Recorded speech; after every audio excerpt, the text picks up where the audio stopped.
Дамы и господа, ну что, давайте. Ladies and gentlemen, let's start. Please take your seats. My name is Vladimir Rayevsky. I will try to facilitate our today's session if such facilitation is needed. Less than a year ago, HPS-2, the power station on the red October, was shut down and is no longer operational. I tried to read a little bit more about it before session. On Google Maps, I saw the point indicating this, the tags indicating this power station, and it was indicated it is a museum. So it is already a museum. These 2 hectares, Antonio Belvedere will tell us how it will be transformed.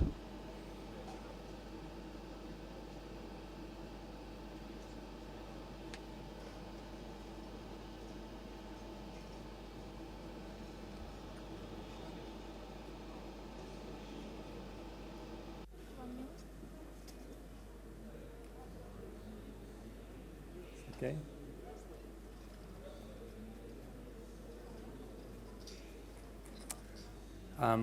So good morning to everybody. I would like to thank you firstly for being here, for sharing this moment with us.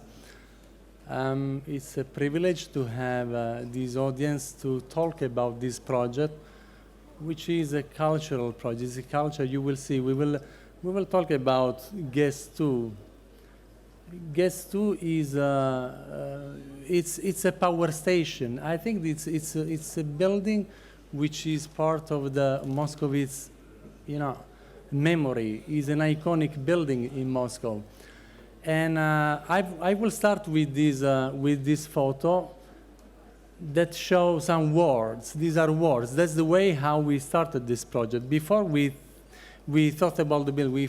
Before we started the discussion on buildings, we started to discuss about concept, of course, and words. The white words talk about what this building should, what this place should be. So you will read words like social, like dynamic, unpredictable, and all these things, because this place has to be an open place, a place for people, a free place, a place where people can meet together and breathe culture. In the color, you will see the program. You see the activities, the experiences. So we will talk about civic. We will talk about art. We will talk about science, commerce. Why not? A small component. This is HPS-2. This is a power station which was built between 1904 and 1907. It has been built to produce electricity, to provide electricity to the new tramway system in Moscow. And in the 60s, it was turned from coal to gas. So it was, in the 60s, it had the first, let's say, consistent change in its life because technology changed, the sources changed. And now, as the moderator said, it has been last week. It has been last year. It has been switched off, and now we are taking care of the transformation of this place. This is what you see inside. It's a cathedral. It's a cathedral because I let you imagine in that period.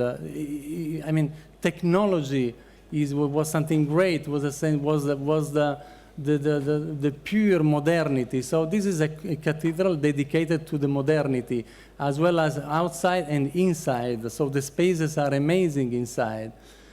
That's the location. We are in the center of Moscow. We are we are between the red on the island between the Red October Chocolate Factory and the Strelka Institute, the Udarnik, and so, as you can imagine, it's a very active district vocated to the youngest generation. So it's really, I think it's one of the most appropriate in Moscow to create this kind of place. Let's move on. Well, this is that's the very first sketch we have done. Here you see the concept. I will go through it very quickly. The concept is a sequence of layers. So I will invite you to pay attention to that. We will go layer by layer. So we will understand what's going on. Let's start with this. That's the site. This is the square. When we walked the first time in this place, we realized that the urban environment was quite inconsistent, both in terms of massing, alignment, also some lacking of identity, of clarity. So we said that the first thing to do was probably to work out these things, to work out the alignments, to create a legible place. And we came to the conclusion that we should design, we have established a square. Now, the square can appear, we have mentioned many times, like a reference to Malevich, but, references in architecture, I don't know what's the value of references, but anyway, this is our proposal to create a place which is legible and with a strong identity. By the way, it's a square where the size is very precise. It's 141.42 meters by 141.42 meters, which is the square roots of 2 hectares. This place, when we started to talk about this project internally, we didn't talk about the building, but we talked about 2 hectares of Moscow. This is how we used to call this project in our office, 2 hectares of Moscow, because it's not about a building.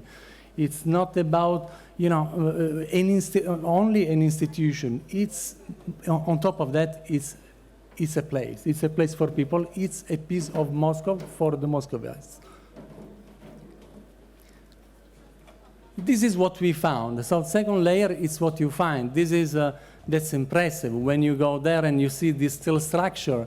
And the lightness of this steel structure is amazing because all these trusses, it's a big space. It's 100 meters long building by 50 meters by 22 meters high. So the space is huge. It's a power station again. So you feel this.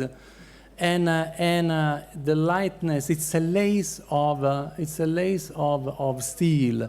And in a power station, there is a magic. The magic is, there is a more evident magic which is given by the sense of space, the sense of the scale, when you walk in, and also the magic coming from this steel structure, very intricate, very dense, this lace. But there is also a more mysterious magic which comes from the idea of energy. This place has been producing energy. So when you say that you have to turn it, you turn it in what? Basically, you turn it into a power station. You make it to do what it has been doing for a century, producing energy. No more electricity or heat. Now it's energy in form of ideas, in form of creativity, in form of expression, basically of the human being. So you see on your right, you see some picture of how it was the space inside. And what we would like to do is to preserve, to bring the space back to the original sense of spatiality, of space. Then the other layer is, once you make clear what you have found on site, the first decision is, okay, let's clean up the site, let's bring back, let's remove all what has been added during the year, and let's bring back the space and the building to what it was originally. That's why I shown you the photo of the original photos. And then you start to think about what you put in, how you use the space. And of course, this is a very delicate operation because then you have to be very clear. It has to be very clear what you found and what you add. And we started to play with a kind of red sculpture. So we designed our sculpture. On top you see the elevation, and in the square you see the plan. It's a kind of web. It's a kind of building-scaled sculpture, which is nothing else than stairs, platform, lift, floors, escalators, all these things. Now, it's the distribution. It includes the distribution and the working space, the spaces, basically the plateau. All these things will speak the same language because we need a certain coherence. The important you conceive this piece, one piece. Imagine one sculpture. You can take the red thing in your hand and we said, this is the sculpture. This is clearly what we add. And the coherence will be given by the fact that it is one piece and it will be also made out of the same material. Excuse me. So this is another central, I would say, element of the composition is the presence of nature. We are, when we talk about reconfigure the site, create a strong identity, create a legibility, and made to decide give a certain legibility, it was also the idea of creating a new topography.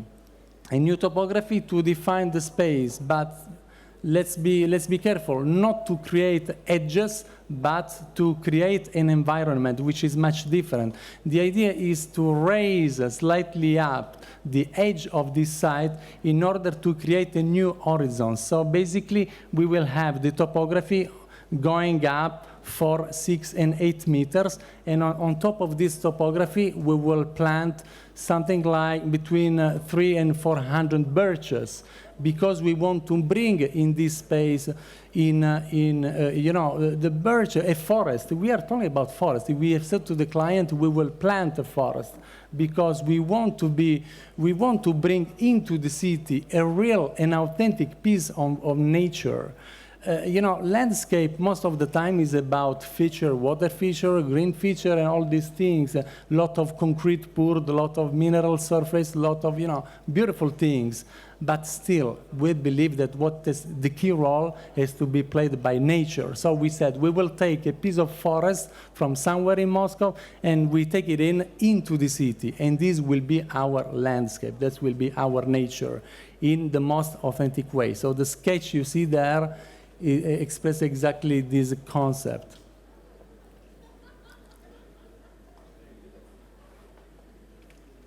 Then, when you put together all these layers, this is what you have. It seems a big model. This model is big like that. It's a combination of 3D models, a combination of handmade models. It was done in our model shop. And it's a miniature where we have superposed all the layers. Let's move on, I hope. Yeah. Look, this is, what else can I say? That's the original place. This is the power station as it was when it was built in the early 20th century. It's beautiful, it's amazing. Here you see the structure we were talking about, and you see this sense of cathedral dedicated to the technology. And that's what we would like to do. I must say, it's not an easy job, because when you work in this building, there is the moral obligation to preserve it, but to preserve it not in a romantic way, because the romantic way is the easiest way. You have this, you know what you had, you have to preserve it. It's academic, you don't question yourself. It's about to preserve the quality of the spaces, the quality of the structure, not to alterate the lecture of the building. But at the same time, you have to make it work, because it's a space for culture, but it's a space for art. We will have exhibitions, a lot of space for exhibitions. So you have to think about the climate control, the humidity control. So you have to be able to separate the space without betraying the nature of the building. And what you see here, this is a cathedral of light. So I let you notice that some words are accompanying us throughout the process. We started from a cathedral destined to the technology. We are talking now to a cathedral of light. And what you see in orange is the web, the sculpture I told you about before. Now, we don't think it's going to be red because this was to enhance, to amplify the effect. I think we will work with concrete because concrete is a heavy material, and we need to establish a certain, let's say, contraposition between the lightness of the cell structure and the heaviness of the material. Excuse me. That's the plan. This is basically the master plan. Here you see in the center, you see the cathedral. On the northwest, you see the forest. And on the south is the piazza, facing the canal, where we will have the main entrance. This is the main entrance, facing the canal. This is an important, you know, I think most of the discussion we have had still are on this place because the beginning of the experience is the piazza. The piazza is the place where this experience starts. The piazza, the square, is the hinge between this place and the city. The piazza is basically, what is a piazza? The piazza is generally intended to be an outdoor space. And in this project, we want to work the notion of no boundaries. Can I say that? Generally, the streetscape is about, you know, sidewalk, street, and square, and that. But in which measure the building have to participate to the street life, which means that you have to push in the streetscape and at the same time to project outside. You have to make that the activities in the building have to spill out onto the public realm. So I would like to talk about the public realm in the sense that this is in the continuation of the city, and it goes inside. So half of the square is outside, half of the square is inside, so it goes into the building. I don't know if I can point. No. So this is a plan, and maybe you will see here. Well, it's too far. So this is the piazza.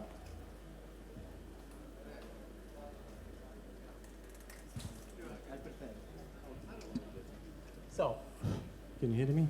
So this is the piazza we are talking about, and we are saying that the piazza does not stop on this line; it stops inside because we want to include. We want this place to be an open place. In the good season, all these doors will be open, so you won't see an enclosure. It will be open. All these activities will go out.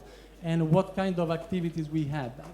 You will find all the civic activity, what you normally find in a downtown. So we will have, of course, we will have a cafe, we will have a library, a small library, we will have a place for media where people can go there and can experience that. We have why not? We have a restaurant, but we also have a place, of course, at the very entrance, at the center.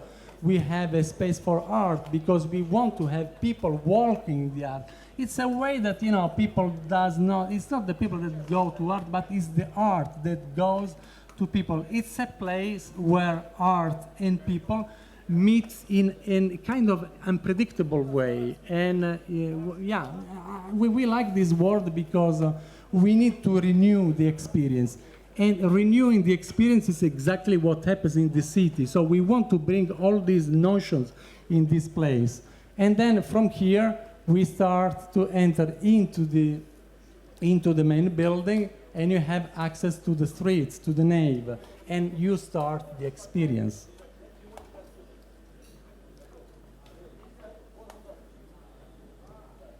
Excuse me. Okay, so that's a diagram showing the activity, how the project has been developed. So you will see the piazza, which goes inside. You have what we call free space, but I don't need to add more. It's a piazza, it's a square. And then on the center, you have this vertical axis, which brings into the building. And then on right and left, the program, it develops. On the left, we have the exhibition spaces, and on the right, we have quite an important program, educational program with the school. We have a workshop for kids, and for everybody at the ground, at the street level, because this workshop has to be at the street level, because it's again a meeting point between the experience, the active experience, and the visitor. And then we also have a school, lifelong school, or we have a school for curators, a school of art. So there is an important program, educational program. And then through the access, the central access, you cross the building and you enter in the forest, in the garden. So again, this is the plan. That's the workshop we were talking about. So the experience is this: you are here. This is a free space. You walk. You have information. You are registered. You buy a ticket. I don't know. This is the foundation will decide what to do. The VAC. But basically, once you are in the street. So you experience. You experience somehow the urban scale, because the nave is 100 meters long by 13 meters wide and 200 meters high. So this is the hinge of the entire experience in the building. And we believe this is, if I can say, is the key concept of this project, which makes also a difference from our other institutions. Now, we are not we don't want to compare this to any other building. That's not the case. But we want to create all this, the density, the intensity, the strength around this hinge. On the right, you see some of our buildings. We have designed the Whitney Museum. So we show this to show you the concept of transparency, the porosity, transparency, permeability. This is what gives to a building the notion of urban behavior.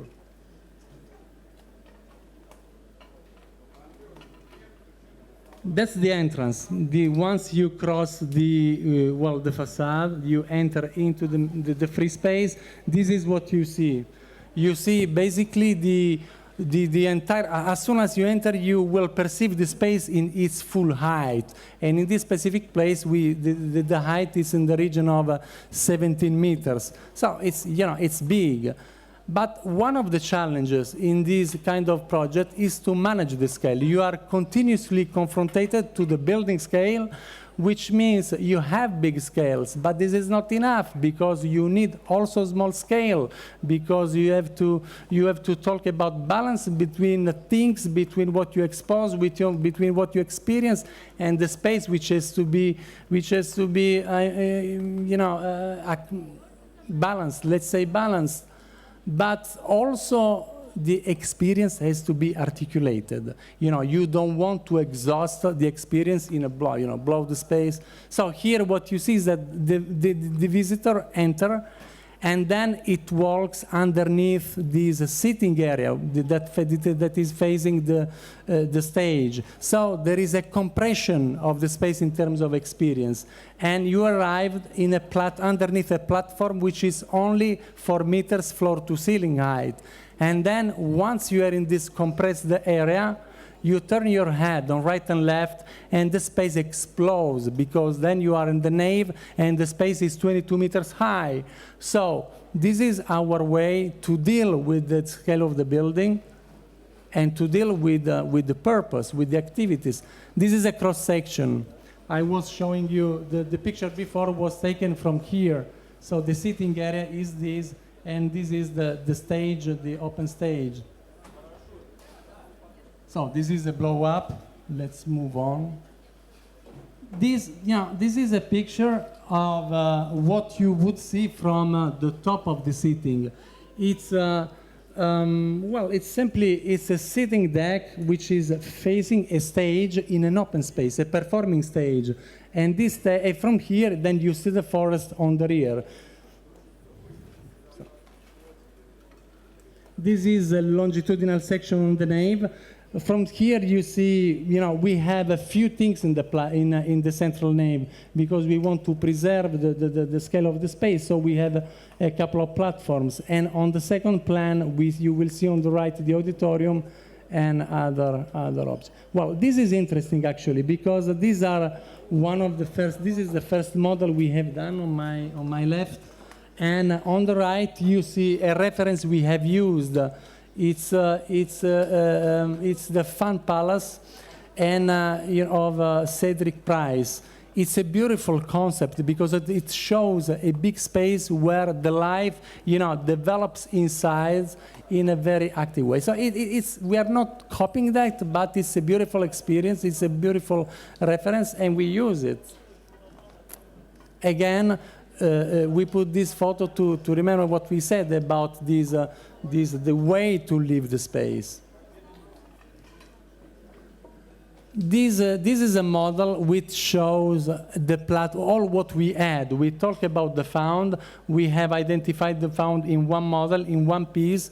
And if you take off all what you have found on site, all the steel structure, this is what remains. You will have all the platforms, all the elements we are adding. And basically, this is concrete. You remember we talked about the contrast between the heaviness of concrete and the lightness of the steel structure. This is the upper level. This is the second level. So here you will see the School of Art. This is the lifelong School of Art. This is the sitting area and the auditorium and the upper platform. Again, wow, this is this photo shows you the ambience of a space for exhibition, how art can coexist in this space, because it's a very active space in terms of graphically speaking. It's a busy space, so you have to create a bit of calm. And then when you expose, you have on the second plan the density of the place. So we believe this is a very beautiful image because it shows, you can see, you appreciate the light and you appreciate the poetry of the existing and the art. This is a section, that's a sketch on the gallery I shown you before. On this section, what is important, well, it's worth to spend a couple of words, is the partition, the sense, the way how you close the space, because you have to contain here. You need to contain the humidity. You need to preserve. Well, you have to create the perfect climate control for art. So you can then put walls or partitions, because then what is remained from the cathedral is nothing, because you end up with a lot of boxes. So we are developing a system of soft partitions, which allows to confine the space only for the moisture from the climate control, but we preserve the openness of the space. And this is challenging because it does not exist a building which has done this. So this is really new, and by the way, it's a bit scary. It has to work. 5 minutes. Okay, I go fast. I have only 5 minutes. It's fine.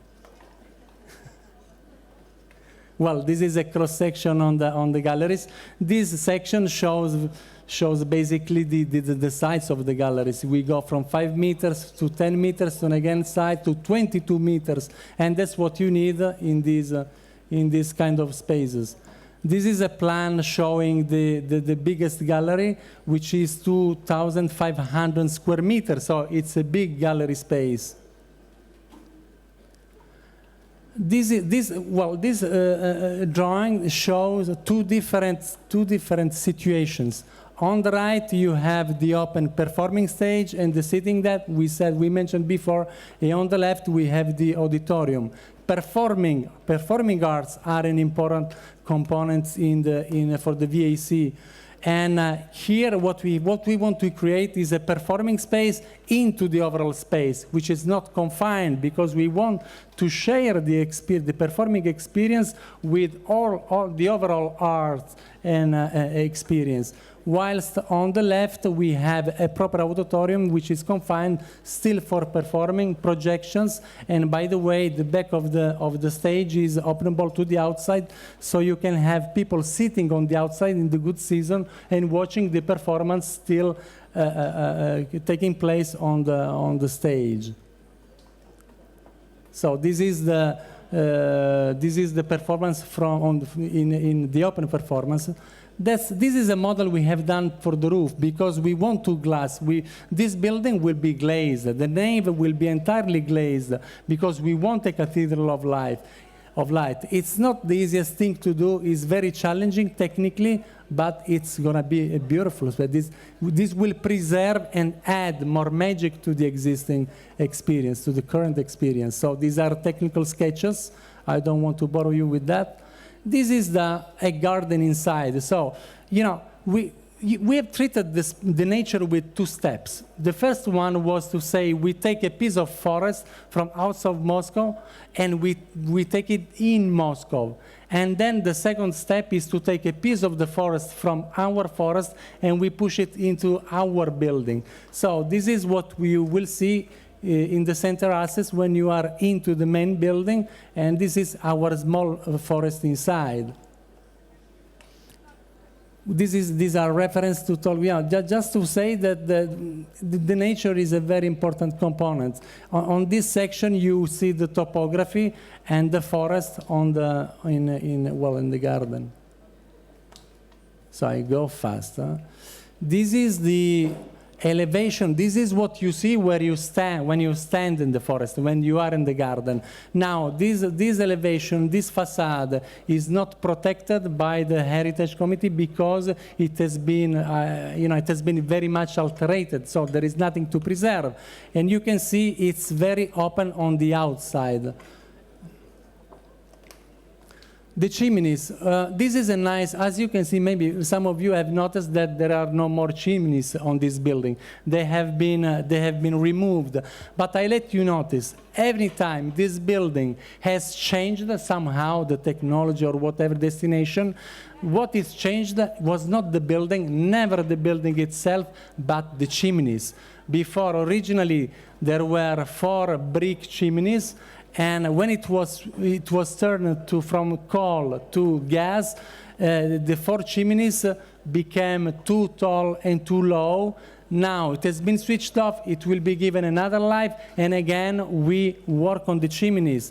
The chimneys will be very important because they have been spitting dirt air, they've been putting dirt air, smoke into the Moscow atmosphere, if I can say, but now we have reversing the process. We will use the chimneys to catch the air, for the intake air. The building now will be breathing through the chimneys. The chimneys go up to 70 meters because we want to catch the clean air in Moscow, and by the way, the air is a little bit cooler at this altitude. So this is really in a sustainable approach. So I will try, well, this is the main elevation. Well, this scheme, I will finish with this slide because this slide talks about sustainability. Sustainability is a very tricky and complicated argument. Everybody loves to talk about that. First of all, politicians love to talk about that. It's about preserving the earth. It's about saving the earth. But I will tell you, sustainability is not something which is adapted to big statement, because sustainability is a very subtle process. In sustainability, you don't have any miracle. Miracles just do not exist with sustainability. You won't find one single source that will substitute the oil today. So sustainability, it's about a lot of micro intervention, a lot of micro capture of energy here and there from the sun, from the earth, from the river. So this is what we try to do. We are trying to do. We are working hard with our engineers to to have a sustainable building. And the most important piece of this of this concept is, of course, a photovoltaic roof, because nobody would expect a photovoltaic roof in Moscow. Wherever you do that, you don't have sun, which is not true. You have a lot of snow, but I can tell you, we have 5,000 square meters of photovoltaic cells. We produce 200 megawatt hour per year of electricity. It's not much. It's a big figure, but it's not much. It's 10% of the electricity consumption, but still, It's great. And we will get our energy from the river. We'll try to do that. And this is the spirit how we want to do this project. It's a surgical project in all aspects. So thank you for, I finished that. Большое спасибо, Антонио, за вдохновенную. Thank you very much for your presentation. Antonio, we have only 10 minutes left. And we have time, unfortunately, only for one question.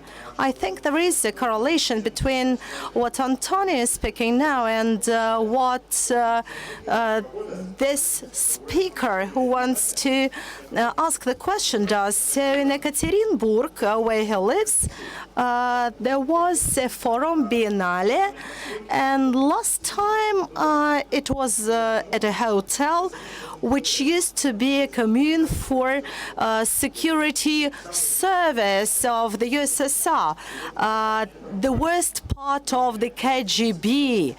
And the atmosphere of that hotel, which used to be the home for those people, was terrible because it was the trace of those dreadful events. But last year they changed it into an art object. It seems to me that they managed to combat evil, those people from Urals. I don't want to see that power plant is an evil, but I think that you have some similar experience. So the floor is yours, please, for a question. Thank you very much, Antonia, for your great presentation. It's the first time now I can understand the concept. The pathos of revitalization, which is part of many projects, is fashionable, and many objects try to look for new function. But regarding me, several days ago I came here from Paris, and you've just showed Pompidou, which was constructed by your office too. That is why this was also a great experience of working with the space in the city, where people live in their homes and where the piazza, the near Pompidou is the same as the ensemble. But if we compare 1977 and today, 2014, what new idea you have now comparing to 1977? So what really has dramatically changed as a concept as you see it? Your experience in 1977, right, about Pompidou and now. It's complicated. What has changed? With the Centre Pompidou created a revolution, which was make the art and culture step down into the street and pushing people inside. What else you can do? Since a lot of institutions have done the same thing. And I think this was the real transformation. Today, you have to deal with technologies. And all the time we talk about, we have conversation. We were last night in a nice company. And everybody was talking about social media, about the web, connection, smart city, smart this, smart that. This is a revolution. This is a revolution to what? This is a revolution that brings your life into a device. Now, is this device, conceived to put people together? I don't know. Maybe yes, maybe not. We are by far not against technology, we are for technology. Our office has spent all this life developing things with the technologies, so we are into this discussion. But we believe that the best network we have right now, and it has been the best work since ever, is the street, is the public realm. So I think we have to take care of that, and I think we have to, you know, I don't know if it's innovative. Then what does it mean innovative, or what has to be innovative? We like to talk about how a building talks to the city, how you eliminate the borders. This probably, it's a little bit innovative. How it behaves, the building footprint should disappear. Is the building an entity by itself, or should be a part of the public realm? So this is a true question, especially when we talk about public institutions. So I don't know if I gave you the right answer, but this is the way how we see things. You know, we find in this time innovative, stretch the point of having the public realm taking back its place and its role in the society. This is what we would like to do. Ну, мы по-комиссарски быстро разделались с первым вопросом. Я так понимаю, что у нас есть время на еще... Thank you very much. And we have time for two questions. We have Dina Sorokina today from the consulting. Maybe you have a question for Antonio, since we have 5 minutes left. If not, then our guests would like to answer something. Raise your hands, please, if yes. А раз у нас нет вопросов, тогда мы... If there are no questions, then we will thank Antonio Belvedere for such an excellent presentation and wish him success in the next 3 years in this champ de bataille. Thank you. In a quarter of an hour, there will be a huge, very important, interesting discussion, so I invite you all to stay and enjoy it.